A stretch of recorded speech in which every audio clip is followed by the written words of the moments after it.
Hi! I bet you'd never Hi! expect we'd be here on a Tuesday night at 7. Of all the gin joints in all the world, she walks into my Zoom room, ladies and gentlemen. But here we are. I'm the luckiest. Girl, how are you? I'm doing pretty good. I am leaning gently into this November reality that we find ourselves in. Girl, it was cold and rainy today, and I had these little sheer stockings on, and they were not warm enough. Girl. Those first few like sleety cold. And a plaid skirt.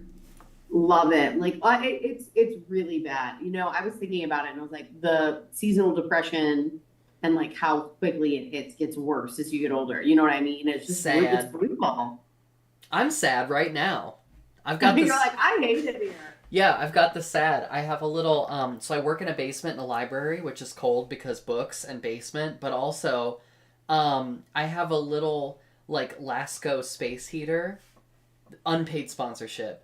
I I have a little like two drawer storage unit next to my desk, under my desk. And I pull out the bottom drawer and set the heater on it so it can just be like blasting me in the face with warm air. And it is pretty soothing, I have to say. Do you have a heat like one of those like the lamps they give turtles to feel like they have sunshine? What are those called? No, but I need one. Look at me. Yeah. I'm becoming more turtle-like with each passing year. Um no, you need like a or one of those, yeah, one of those like ion salt lamps or something warm in there. Yeah. Well, the space heater's pretty good. And you know what? If I close my door, I can just really cook myself in there. So, Like a little air fryer for one. yeah. No, it is funny though. If you open the door, it's like instantly 3 degrees cooler. It's nuts. Oh, that's crazy. I have the opposite problem. My office has like five windows and they all face where the sun is, Oh. like sets. So like So you as just cooked the all the after time. I'm just literally like I have to wear tank tops under my outfits and then I'm just like sweating. It's really great. Have you heard the It's Gen Z great. lingo like he's cooked or we're cooked? I think Yes. it's so funny. It's a good thing though, right? No, it's bad. No, it's bad. If No, you're it's bad for when we say it. Like, oh, he's cooked, but I thought it meant a good thing. no, I think it means like we're fucked. Oh, okay. Yeah, we use that. That Yeah. was a thing in our generation. Yeah. Was it? Oh, well, I didn't use it like that. But the other way, like, let him cook is like, Oh, let him cook. That's good. Like he's on to something good. Let him go, you know? yeah, God, we're so old. I know. Here we are. You know, the topic tonight is rituals. And I think, we should just stick to what we know. That's the right off the bat, that's the lesson is maybe we should just stick to what we know and not try to like pick up new expressions or like, you know, you know what? I'm going to stick to what I know, costume jewelry. I think that's wise. I think that's wise. Look at I the literally material. had someone. I am wearing all Sarah Coventry tonight. Ooh. Yeah. This set is called Old Vienna. Hmm. Emphasis on the old. Emphasis on the Vienna. That is perfect for you. The I was talking to a new friend and she was like, "Well, only if they have dark hair and a bold lip and they hang out with Brooke." And I was like, "Ah!" Feeling seen. What And if they also, have pastel hair and no lip? girl, then there's Come over to you. my camera. We are talking about ritual, and I think my favorite ritual is the dish. So this feels very fitting. Oh, good night, everybody. That's the end of the episode. Bye. How do you follow that? I mean, really, this is my fit. We're coming up on 5 years of covered dish. And I'm so happy that in this hustle and bustle world that there's one thing you can count on, and that's Tuesday night's covered dish. Unless one of us is traveling. Yeah. Then we're Yeah, cooked. so ritual is interesting, and I think it's an interesting word, like especially thinking about your witchiness and what you do. Like, what does that word mean to you, and how is it different than routine? Like spells. Like Mostly usually spells. usually Mostly spells. Yeah, usually it involves like, like an incantation or maybe an inscription. It's really about materials. You start thinking about plants, crystals, carcasses, like whatever you can just find around that maybe you want to like craft into a nice, fun little experience. That I love that But you talk about witchcraft like it's decoupage. oh, it is. It is. Girl, what's the difference between witchcraft and scrapbooking? Who's to say? Who's to say? One's a carcass and one's tissue paper. Yeah. And one has a lot of decorative tape. Just kidding, they both do. They both do. So yeah, no, seriously though, ritual is like, it's a thing you do again. Except if you're doing it for the first time, because I do think, obviously we all create our own ritual. You're like, so literally nothing. It doesn't mean anything.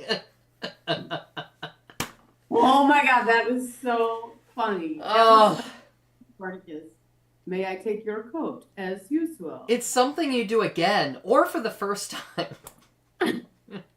No, seriously, I think it's something you do to like, create a certain feeling or for a certain purpose, but you can like make a new ritual. I think the intention is that you'll do it again because it's something that like brings you comfort or it does a specific thing for you emotionally, you know? Yeah. I think ritual has to do a lot with feelings and like the rehearsal of feelings. At least that's what it is for me. Well, that's interesting. So say more about that. Well, Even if not in a particular space, the ritual will either get you there yeah. or get you a space where you could get there.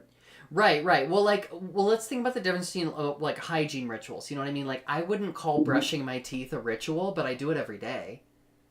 Yeah, but that's more routine. Yeah. Yeah, that's not a ritual to me. A ritual would be like if every Friday night I like, or I don't know, that sounds really sad. I was gonna say I do a face mask, but like, like every Sunday morning, let's say Sunday morning, because like Friday night's for fun, girl. But like every Sunday morning, I do a little face mask, and it just helps me like reset before the week. I'm making that up. I don't really do a face mask every Sunday night or morning or whatever. But like that to me sounds like more of a ritual because there's an emotional component. That's my theory. Yeah, I get that. And it's so funny because like I was thinking about this in terms of it, even when we were prepping, because we do prep here on the gym.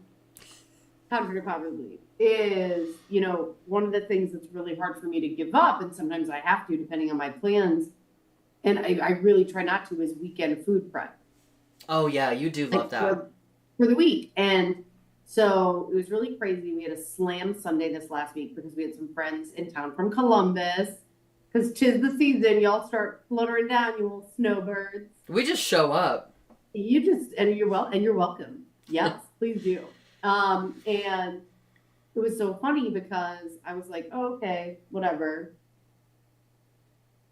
I'll be fine. We're not meeting up till 1. But by the time I do my workout and walk the dog, and all of a sudden I'm like, oh my God, And I did my food prep for the week in an hour.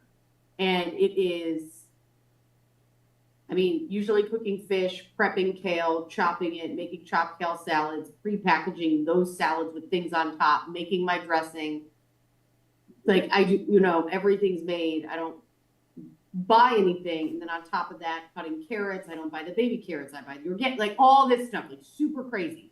And then I'll go out and like get a fucking meat and I don't know what's in it. I'm like, I don't know what the fucking shit is with me and food prep in my house, but I'm like, everything has to be whatever. I just have to know where everything's from.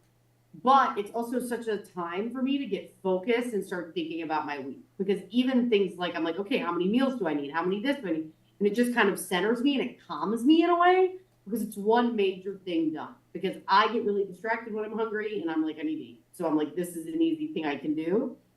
It was really funny. My partner kind of like crashed my food prep time and was just like hanging out with me. I could still do the food prep, but it wasn't satisfying. And I was like, well, why is this? My lunches are made for the week. And then I was like, oh, because it's actually more of a mental piece than it is the physicality of the food prep, if that makes sense.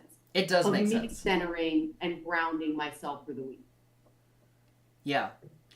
I like to make a cup of coffee in the sort of like office kitchen area at the start of the day.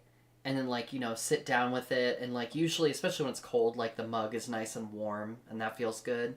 That feels a little bit of like a ritual. I don't do it every single day, but I do, like, when I do it, I like the process of doing it, and there's something, I get something more out of it than just having the coffee, right? Yes, yes. I love the ritual of French press. I really love the ritual of French press. I don't do it enough on the weekends. Um, Yeah. but I love That's great, and I love when you make French press too because it's also really like delicious coffee. But a lot of people, especially the English, like making tea is a ritual that I've never really understood. Oh my God. Well, you are not married to a tea drinker like I am because it is a fucking thing. I think it's Dame Judy Dench I has believe it was Dame Judy Dench. it was Dame Judy Dench. There's this fabulous monologue. Shit, maybe not. I don't know. I'm gonna look it up. No, no, no. She died. Emma. Fuck, who was it? I don't remember. Emma Anyways, Watson. Old British lady. I don't Emma know. Roberts. Yeah, I'm just gonna start naming Emmas. I don't know. Just name. Had this great monologue about like how tea, like the art of making tea. And my partner is like that. Like, oh my God, we were at a board meeting. I won't name which one. It was a board we met on. And they would get that Okay. fucking Panera. So they get Panera coffee in like those like crafts, right? By And like it carafes, was you mean like never cardboard containers, right? Yeah. yes, and it was never hot. I don't even think it was brewed hot. You know Yeah. what I mean? Like, it was never, you know what I mean? Like, they're like, oh, we're going to take a bunch of coffee and mix it with cold water and then bring it over. Love. And then they'd always have one sad cardboard craft with water. Yeah. And it always also was not hot. And it also tasted like cardboard and coffee, which was like amazing because statistically it should have never touched coffee. So it was just like very bizarre. Anyways, I remember one time at a break, I made her tea with one of those. And she's like, get this the fuck away from me. And it was just this whole thing because the whole point is the tea leaves, so you're not supposed to burn them. And anyway, so she is absolutely into the ritual of that. And it's Yeah. real. I do see it center her and calm her down, in a way. That completely tracks with my understanding of your partner and her preferences. Like, yeah, at no point did I think she's someone who's gonna want water from the like the portable Panera carafe. It just doesn't seem like her vibe. Hills of Breeze, Yeah. Ritz Carlton over there. That's Yeah. her drag name. Right. Meanwhile, she's in the Delta Sky Lounge, like asking them to like dry their own tea leaves. You know what I mean? Yeah, or like change the temperature because it's chilly. By just a degree. Yeah, half Yeah. a degree. Got it. Yeah, love it. I no love notes. She doesn't watch this, right? she, How, she won't know. how do you handle disruption of your rituals? Oh, not well. I think when we were talking about this over the weekend, is like not every ritual is essential, but there are some that were like if they don't happen, nothing is going to go well, And for me, it's like setting my hair like this, Because my hair doesn't normally look like this. All right? I think most people's hair is not like their favorite thing, just the way it goes naturally, you know what I mean? Like there's a lot of, especially for femme presenting people, there's like a lot of emotions wrapped up in our hair. Yes. And so like nobody probably even notices or cares, but it may surprise you to know, as someone with like fantasy hair color 24/7, that I am kind of particular about the way it's styled. And like I have this thing where like, I wash it, do the conditioner with the color, dry it with the towel, then I dry it with the hair dryer, but a certain way, and then I brush it, and then I straighten it, and it's just like, I mean, it only takes about 15 minutes. Wow. But I mean, not if you're including washing, then it takes like half an hour. But yeah, if I don't have time to do all of that, and I'm on like day 3, and it's like, you know what I mean? It's just it's gone. And then I got to push it back and put it in a headband, and I'm just like, okay, this is not going to be the best from me today.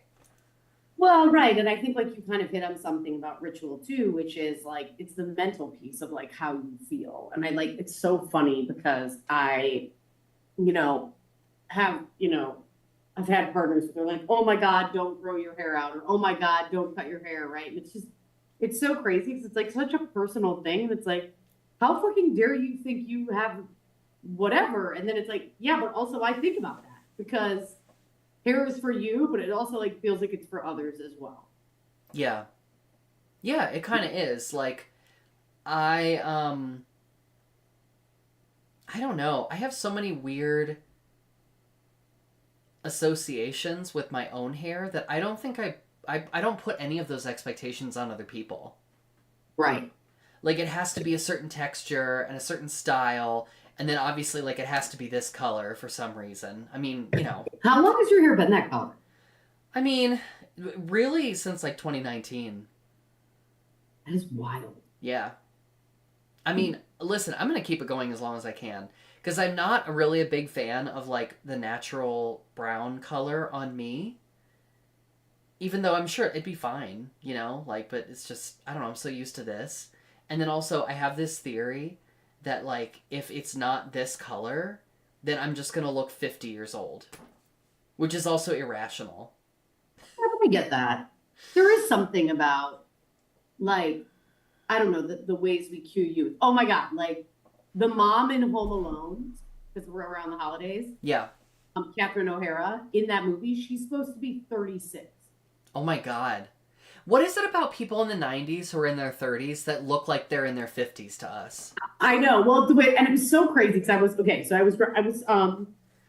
had so much travel, hence the hoodie. Y'all are just getting this, but I was in like 4 cities and 2 rental cars and 5 flights, and it was just like absolutely nuts. And I was traveling during the government shutdown, and I had no major delays, so I really can't complain. But I will. And I was like going through TSA in some city, and I was like, oh my God, like I'm dressed like such an adult. And I'm like, Brooke, you are a fucking adult. You're 40. Like, no one is looking at you being like, look at that young person. Like, that's not it anymore.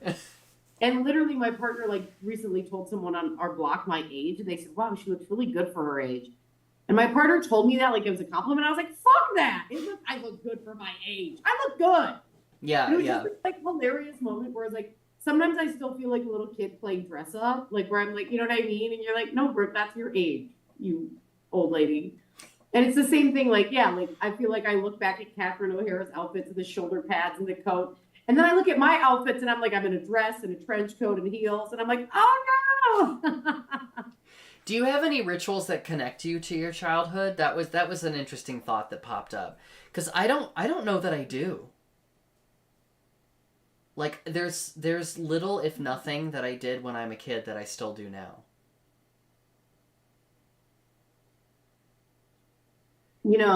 Sometimes, not all the time, when I have a moment on a plane, I will let myself just be fully in my imagination. Mm. I thought you were And gonna like, just say you let like a one rip like really loud. no, I wish. But you can't fart on cue. It's my one flaw. It's my one. Well, we all have one, at least one. God doesn't give it both hands. No, but I'll like totally fit. Like, I've always had such a really, I have the most active imagination, and I always have. So I just will like sometimes indulge myself with that, but usually only like an early morning flight when traveling. I'll just like close my eyes and wherever I go, I go. And I will go deep. I will go deep. I will go far, right? And then I got to pull myself back. But I don't let myself do that too much, because I think it's also like, you got to find that balance. Yeah. But I think the other thing I do is I write. And I've always written. I've always had journals. Or little notepads, right? So I think that's something that connects me, but I don't do it regularly enough, I think, to even is a bona fide ritual. Mm-hmm. Yeah, I used to journal. I don't journal too much anymore. I mean, I have one that's like half full from 2020, and I just kind of stopped after that. But I Oh kind my of miss God, it. girl. Yes. Rituals we developed in the pandemic that we all gave up. Oh, well, for a while, I don't know if it was a ritual. I mean, it is a ritual in that it was kind of witchcraft, but I remember for that very short time, I was like doing rubber stamp tarot readings, and people could like order them, and I would send them out to people. Oh my God. Yeah, I sold Yeah. like 5 or 6 of them, and then I was like, I'm done. Because I thought like, oh, this is my life now. Like we're stuck inside forever. I'm gonna like I'm just gonna do this, and it's gonna be like my way of connecting with the outside world. Because we all thought we were in like a storm cellar. You know what I mean? And that we were just like it was 28 days later, and we were never gonna leave the cellar again, and then we did. So Yeah. I thought you were going to talk about the drag clown phase that you went oh, through. that wasn't a ritual. That was a cry for help. That was a cry for help. I don't know if anyone was around for that. I learned a lot about the topography of my face, and unfortunately, none of those skills transfer. Girl, oh my God, I love you. That That was is so funny. hilarious. I didn't realize. So would someone just send you like what would you need to do rubber stamp tarot from someone in the mail? Oh, I mean, like I kept it really easy. I was just like, you Venmo me $20, and then I will take these because I have a rubber stamp set that is just all of the Rider Waite Smith tarot cards, and they're each like this big. They're really tiny. So I took like a piece of stationery, and I would stamp a past, present, future, and then I would put like my wax seal on the top of it because I was really into stationery. And then I would write on a little note paper, I would write out like a 3-page interpretation of the reading, fold it up, stick it in a nice little, like cursive addressed, a hand addressed envelope, and send it off to people. And that was it. That's so cool. It was fun. Because, like the TikTok witches and stuff, I think they prove that, like, how they'll say, if you're seeing this reading right now, then it's for you. You know what I mean? Like, divination is so interpretive that it's just like, yeah, I don't necessarily need to know anything about you. I can just like give you some suggestions with cards that make you think creatively about your own life, and that's it. That's crazy. Hmm.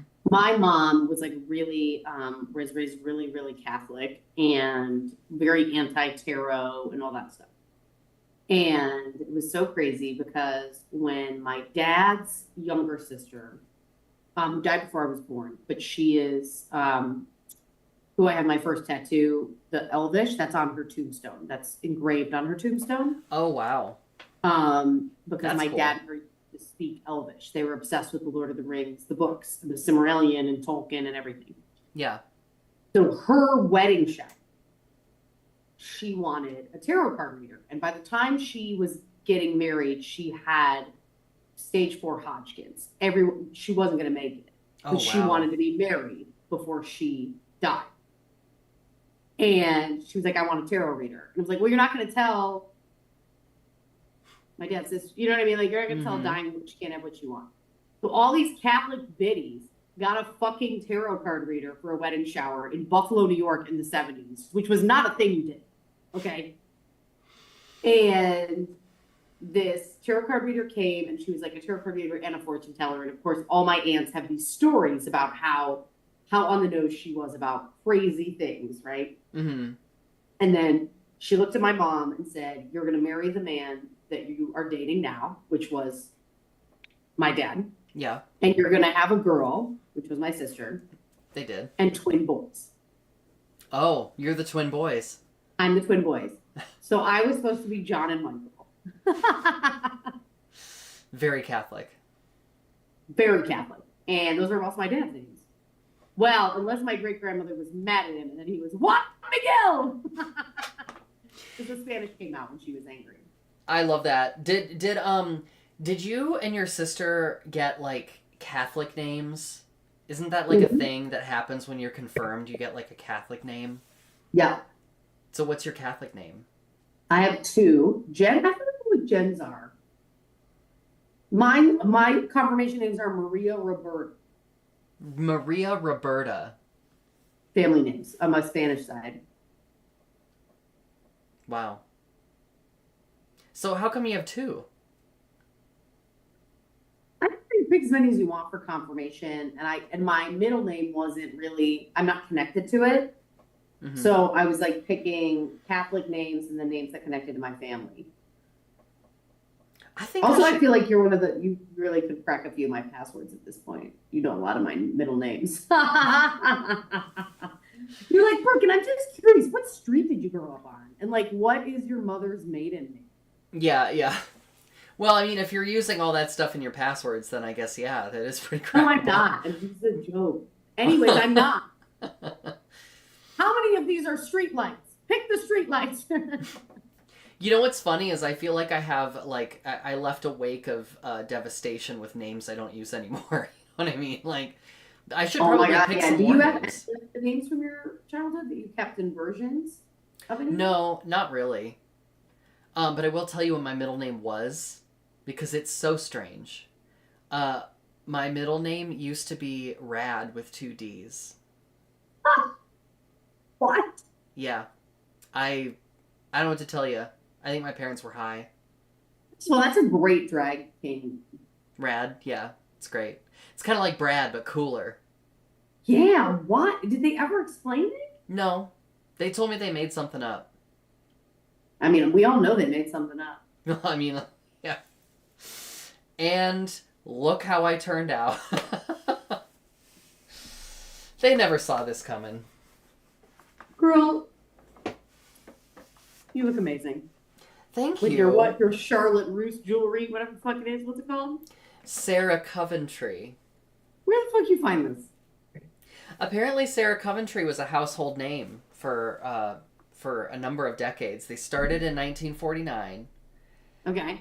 and then they were sold, and it was like all about making elegant costume jewelry for the discerning woman on a budget. So they're not high end pieces, and now there's a ton of it. So like this is why I love Sarah Coventry now is because it looks old, and there's a ton of it online because nobody wants it. Oh, okay. So it's actually out of business now, but there's Yeah, a ton of. yeah. No, they're not operating anymore. And also like the pieces, the style of this is now just an episode about costume jewelry. The costume jewelry, Which they all are. yeah. Sorry, if you don't like it, then we invite you to tune into some other programs. But here, we like to talk about a brooch. Ever since the 80s, like the 80s and 90s style of costume jewelry, I just like it's very blocky and geometric and abstract, and I just don't like it as much. Not your style. No, I like the stuff from the like this is the 70s. Yeah. This is kind of like that new age, maybe she hums at crystals, maybe she lights the odd incense stick, you know what I mean?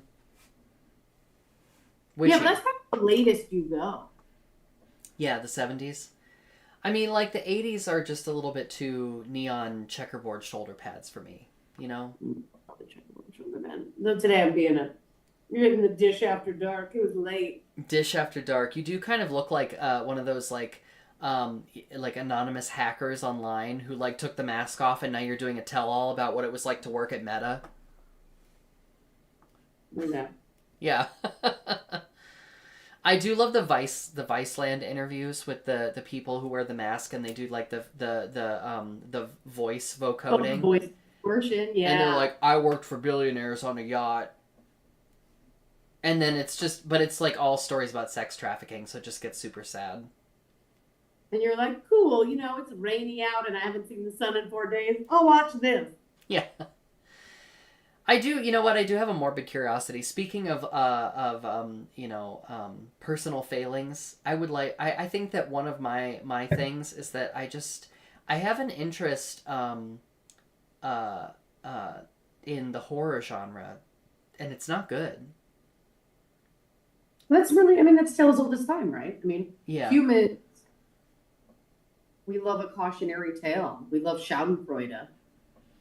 Yeah, for me, I don't think it's Schadenfreude. I think it's just like my brain really wants to explore like bad things that can happen, so that like maybe I'm practicing some of those ritual.